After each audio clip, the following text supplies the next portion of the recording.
আওয়ামীময় বাংলাদেশ, হাসিনাময় বাংলাদেশ, ওই শেখ মুজিবময় বাংলাদেশও আমরা দেখছি। লাশ দাফনের লোক পাওয়া যায় নাই, গোসলের লোক পাওয়া যায় নাই, জানাজায় লোক পাওয়া যায় নাই। হাসিনার পতনের পরেও গোসল দেওয়ার জানাজার লোক পাওয়া যাবে না। আওয়ামী লীগ অফিসে লোক নাই, তালা খোলার ব্যানার ধরার লোক পাওয়া যাবে না। এইভাবে হাসিনা প্ল্যান করছে আগামী নভেম্বর থেকে ডিসেম্বর পর্যন্ত কোনোভাবে ক্ষমতায় থাকার জন্য।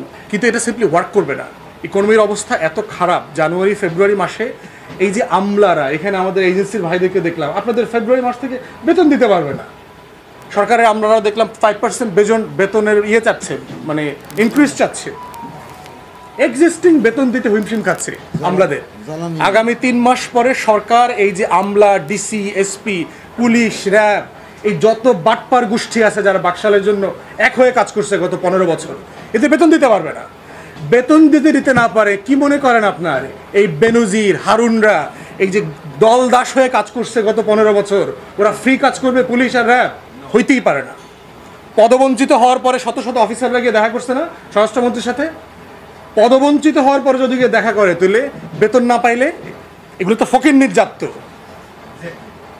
এই ফকিন্নির পুত্ররা যদি বেতন না পায় 3 মাস, সে হাসিনার পক্ষে থাকবে না।